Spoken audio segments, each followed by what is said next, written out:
Hello students. In last video we have discussed about the application of dimension. Actually second application हमने discuss की थी. तो इस तरीके से हम दो एप्लीकेशंस जो हैं उनके बारे में डिस्कस कर चुके हैं.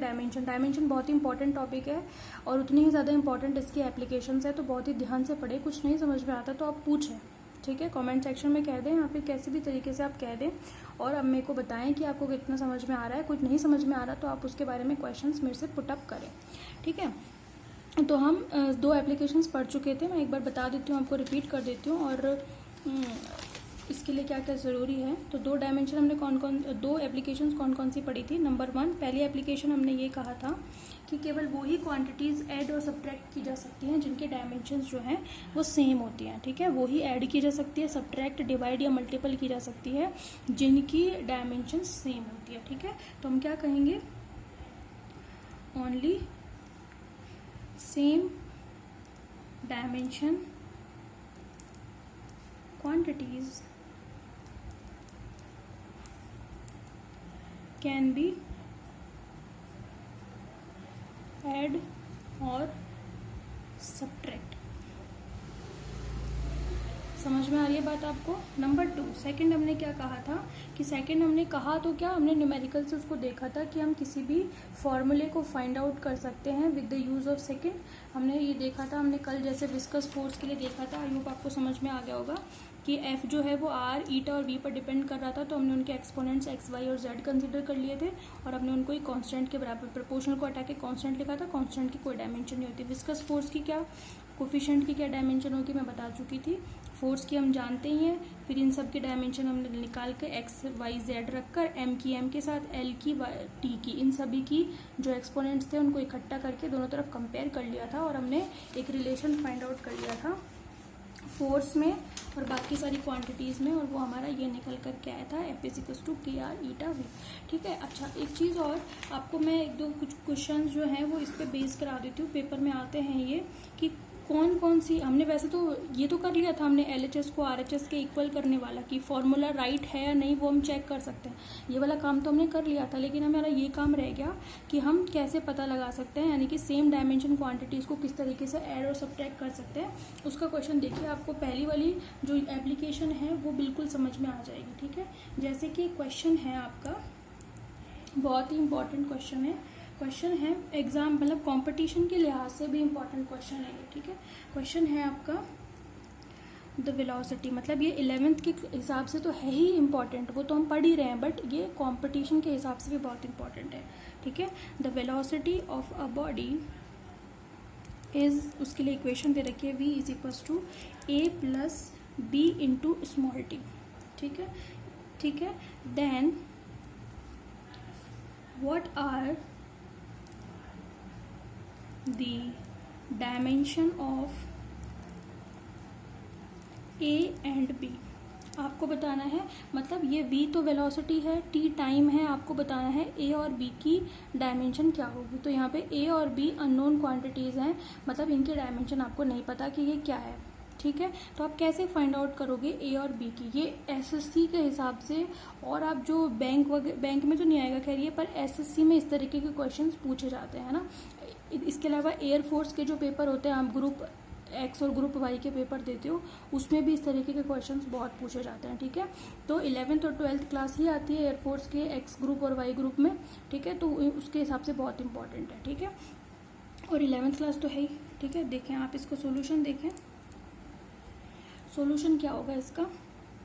देखिए मैंने अभी कहा only same dimension quantities can be add और सब्ट्रैक्ट. अगर मैं यहाँ पे ए और बी टी को जोड़ रही हूँ यानी कि ऐड कर रही हूँ, उसका मतलब क्या है कि ए की डायमेंशन बी टी की डायमेंशन के बराबर होगी, ठीक है. और इन दोनों को जोड़ने के बाद जो क्वांटिटी मिल रही है वी, उसकी जो डायमेंशन होगी वो इन दोनों की डायमेंशन के बराबर होगी, ठीक है.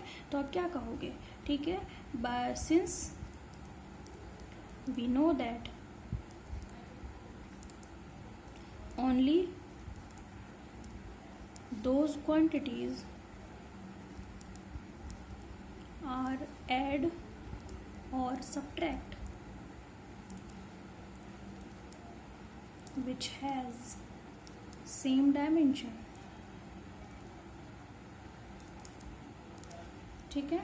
देयरफॉर अगर ए और बी टी को जोड़ा हुआ है दैट मीन्स कि ए की डायमेंशन किसकी डायमेंशन के बराबर होगी, बी टी की डायमेंशन के बराबर होगी, ठीक है। और वी की डायमेंशन इन दोनों की डायमेंशन के बराबर होगी, क्योंकि दो जोड़ने के बाद जो क्वांटिटी मिलेगी उसकी डायमेंशन LHS की डायमेंशन के बराबर होती है। समझ में आ गई बात आपको। तो आप क्या करोगे, तो देखो ना, ए की बी की डायमेंशन मुझे नहीं पता, मैंने बी को अलग कर लिया, लेकिन टी की डायमेंशन तो मुझे पता है, मैं इसको T1 लिख सकती हूँ, ठीक है, इज इक्वल्स टू वी की डायमेंशन क्या होगी, वी मतलब मीटर पर सेकेंड, वेलोसिटी है, वेलोसिटी मतलब मीटर पर सेकेंड, यानी कि m0 L1 T-1 ये हो गया मीटर, और सेकेंड इनवर्स पर सेकेंड है, बटे में आ रहा है, ऊपर लेके जाओगे -1 हो जाएगा, ठीक है। अच्छा, अब बी की डायमेंशन कैसे निकलेगी, इसको नीचे ले आओ इसके, है ना, तो m0 L1 T-1 T1 को नीचे ले आओ आप इसके, समझ में आ गई, ठीक। बी टी को ऊपर ले जाइए आप, ठीक है, तो क्या हो जाएगा m0 L1 T-2, समझ में आ गई। टी ऊपर जाएगा ना T1, तो ये T-2 बन जाएगा, तो m0 L1 T-2। बात समझ में आ रही है आपको। ये किसकी डायमेंशन होती है, ये होती है एक्सीलरेशन की, अगर आपको ध्यान हो तो, क्योंकि एक्सीलरेशन की हम यूनिट क्या कहते हैं, मीटर पर सेकेंड स्क्वायर, यानी कि L1 T-2 वही तो आ रही है। समझ में आ गई बात आपको। अब ये तो हो गई इन दोनों की बात, ठीक है। अब ये जो है इसके इक्वल है, सिंस ए किसके इक्वल है, बी टी के इक्वल है। भाई इन दोनों को इक्वल करके मैं डायरेक्ट नहीं निकाल सकती थी, क्योंकि यहाँ पे मुझे इसके बारे में भी नहीं पता, इसके बारे में भी नहीं पता, लेकिन मैंने इससे निकाला, क्यों, क्योंकि मुझे इसके बारे में पता है, इसके बारे में पता है, तो एक के बारे में तो निकाल सकती हूँ। अब मुझे जब इसके बारे में पता चल गया तो मैं इसके बारे में निकाल सकती हूँ, इसलिए मैंने इन दोनों को इक्वल कर दिया, कहाँ, यहाँ पे, ठीक है। तो अब क्या करोगे, ए की डायमेंशन मुझे चाहिए, तो मैंने इसको बी और टी की फॉर्म में लिख दिया अलग अलग करके। बी की डायमेंशन ये रही, अभी निकाली आपने, यानी कि m0 L1 T-2, टी की डायमेंशन T1 हो गई, समझ में आ गई। अब आप क्या करो, मल्टीप्लाई हो रखा है, m0 तो m0 ही रहेगा, L1 L1 ही रहेगा, टी का टी के साथ करेंगे तो -2 + 1 कितना हो गया, T-1, ठीक है। यानी कि ये क्या है, ये तो वेलोसिटी ही है,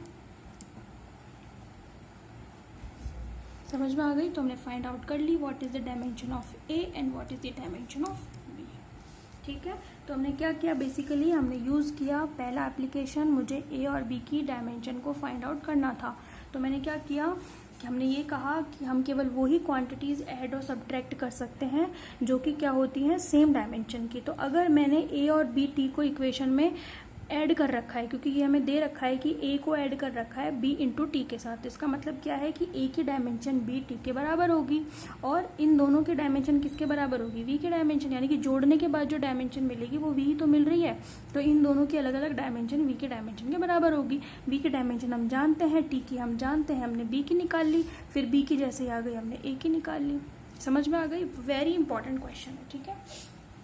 अब एक क्वेश्चन मैं आपको करने के लिए दे रही हूँ, ठीक है, आप उसको ट्राई करना, और जिसका हो जाता है वो मुझे आंसर बताना कि क्या आया है आपका, ठीक है। क्वेश्चन क्या है, क्वेश्चन ये है, in the relation f is equals to a plus b x, ये रिलेशन आपको दे रखा है, ठीक है। In the relation f is equals to a plus b x, where capital F is force and small x is distance, ठीक है। Calculate the dimensions of small a and b, यानी कि इन दोनों की, ठीक है। आपको फाइंड आउट करनी है what are the dimensions of A and b. बात समझ में आ गई आपको, ठीक है। तो ये आपके क्वेश्चन है, इसका सॉल्यूशन मैं तभी बताऊंगी जब आप मेरे को इसका सॉल्यूशन करके दोगे, कमेंट करके दोगे, ठीक है। समझ में आ गई, ओके। चलें, नेक्स्ट टॉपिक हम शुरू कर रहे हैं आज अपना, और उसका नाम है एरर। समझ में आ गई। एरर के बारे में हम पढ़ेंगे कि एरर क्या होती है, ठीक है। एरर मतलब जब भी आपने, जैसे अभी तो एक्सपेरिमेंट किए नहीं है लैब में जा कर के, बट आपने एक्सपेरिमेंट तो नहीं किए, पर आपने सभी ने यूज़ किया होगा स्केल। स्केल तो आप सभी ने यूज़ किया हुआ है। स्केल में आप क्या करते हो, एक स्केल है आपके पास, उस स्केल में अलग अलग सेक्शंस बने हुए होते हैं। जैसे यहाँ पर हो गया 1 सेंटीमीटर, फिर 4 लाइन्स होती हैं, और फिर दूसरी लाइन होती है 2 सेंटीमीटर, फिर 4 लाइन होती है, फिर होती है तीसरी लाइन 3 सेंटीमीटर होती है। जब आप स्केल से कोई लाइन नापते हो तो आपसे कोई कहे कि भाई 2 सेंटीमीटर की लाइन खींच करके बताओ, है ना। तो हो सकता है कि कोई बच्चा जैसे ही स्केल को रखे तो वो यहाँ पे पॉइंट लगाएगा, लेकिन वो थोड़ा सा इसे इधर खिसक जाएगा, मतलब वो हो जाती है ना, इतनी सी थोड़ी बहुत मिस्टेक हो जाती है कि वो आप खींच तो लाइन यहाँ से कहाँ तक, यहाँ से यहाँ तक रहे हो, लेकिन वो छोटा सा पॉइंट एक आगे तक लग जाता है, मतलब इतना सा माइनर सा पॉइंट लग जाता है। वो ही क्या है, एरर। आपको 2 सेंटीमीटर की लाइन खींचने के लिए कही थी, लेकिन आपने थोड़ा सा पॉइंट और लगा दिया, जिसकी वजह से आपने हो सकता है 0.0001 खींची हो, लेकिन वो 2 सेंटीमीटर तो नहीं है ना। तो ये पॉइंट 0.001 ही क्या है, एरर। यानी कि ये आपकी गलती की वजह से आई है। एरर मतलब गलती। अब हो सकता है कि स्केल में ये जो बीच में सेक्शंस बने हुए होते हैं ये आगे पीछे हो गए हो थोड़ा बहुत, मतलब एक्यूरेट चीज़ तो लाइफ में कुछ होती नहीं है ना, आइडियल जैसी चीज़ तो कुछ होती नहीं है, थोड़ी बहुत एरर्स हो जाती हैं। तो अगर आप किसी चीज़ से कुछ नापने की, सपोज करो आप टेम्परेचर नाप रहे हो थर्मामीटर से, ठीक है, आपको नापना था 80 डिग्री सेंटीग्रेड, लेकिन आपने 80.1 डिग्री सेंटीग्रेड नाप लिया। या हो सकता है कि थर्मामीटर में जो सेक्शंस बने हुए हैं, लाइंस बनी हुई हैं, उनमें कहीं इंस्ट्रूमेंटल एरर आ गई हो।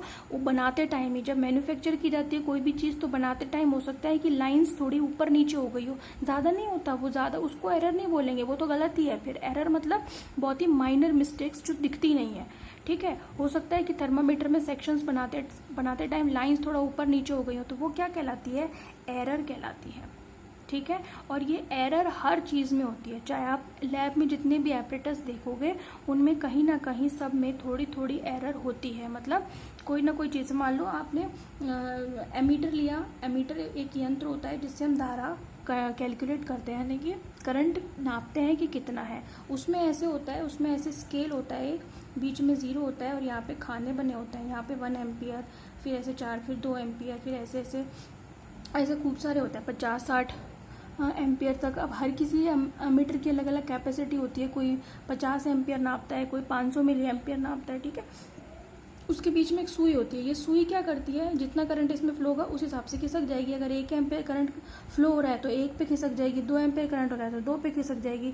कुछ ऐसे एमीटर होते हैं जिनकी सुई जो है करंट फ्लो ना होने पर 0 पर होनी चाहिए। भाई करंट फ्लो नहीं हो रहा, अमीटर मेरा रुका हुआ है, तो सुई 0 पे होनी चाहिए, पर वो 0 पर ना होकर के ऐसे बिल्कुल 0 से ना होकर के ऐसे थोड़ी सी हल्की सी खिसकी हुई होती है।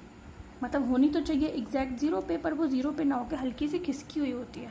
उसको हम क्या कहेंगे कि इस अमीटर में एरर है, उसको सही कर लिया जाता है। वो केवल जस्ट मैन्युफैक्चरिंग डिफेक्ट होता है किसी भी इंस्ट्रूमेंट में, ठीक है। तो अब ये एरर किस किस तरीके से क्रिएट हो सकती है लैब में काम करते टाइम, यानी कि हो सकता है कि आपने रीडिंग गलत ली हो, ठीक है। आप मान लो स्केल से 2 सेंटीमीटर नाप रहे हो और आपने 4 अलग अलग बार नापी, लेकिन 4 अलग अलग बार उसकी अलग अलग रीडिंग आएंगी, ठीक है। आपने कोई चीज़ नापी तो उसमें अलग अलग, स्केल तो जैसे छोटी चीज़ है, लेकिन जब हम लैब में एक्सपेरिमेंट करते हैं तो हम हर चीज़ के 5-5 रीडिंग लेकर के चलते हैं, और वो 5-5 रीडिंग अलग अलग आती हैं, और फिर उन सभी का हम लास्ट में एवरेज ले लेते हैं, ताकि एवरेज लेने पर उसमें जो एरर आई है उसकी परसेंटेज कम हो जाए, ठीक है। तो एरर क्या है, एक तरीके का कि डिफेक्ट है, या ये मैन्युफैक्चरिंग डिफेक्ट भी हो सकता है, या आपकी पर्सनल बाइसिंग की वजह से प्रॉब्लम हो सकती है कि आपने रीडिंग लेने में कोई गलती की हो, ठीक है। तो एरर एक तरीके की इंस्ट्रूमेंट में आने वाली प्रॉब्लम है, और ये कई तरीकों से क्रिएट हो सकती है। तो हम इन सभी के बारे में डिस्कस करेंगे कि एरर क्या होती है। इसके अलावा हम डिस्कस करेंगे एक्यूरेसी के बारे में, कुछ डेफिनेशन भी डिस्कस करेंगे, एक्यूरेसी क्या होती है। इसके अलावा हम डिस्कस करेंगे प्रिसीशन के बारे में, यानी कि प्रिसीशन। इन दोनों में बहुत कंफ्यूजन होता है बच्चों में कि एक्यूरेसी और प्रिसीशन, इन दोनों में क्या डिफरेंस है। दोनों को एक ही मान लिया जाता है, पर ये एक ही ना होकर के दोनों अलग अलग चीज़ें हैं। तो हम इन दोनों में डिफरेंस भी देखेंगे, बहुत सारी तरीके की एरर्स के बारे में भी पढ़ेंगे, बट इन नेक्स्ट वीडियो, ठीक है। आप ये क्वेश्चन करके रखना ये वाला, ठीक है। Thank you.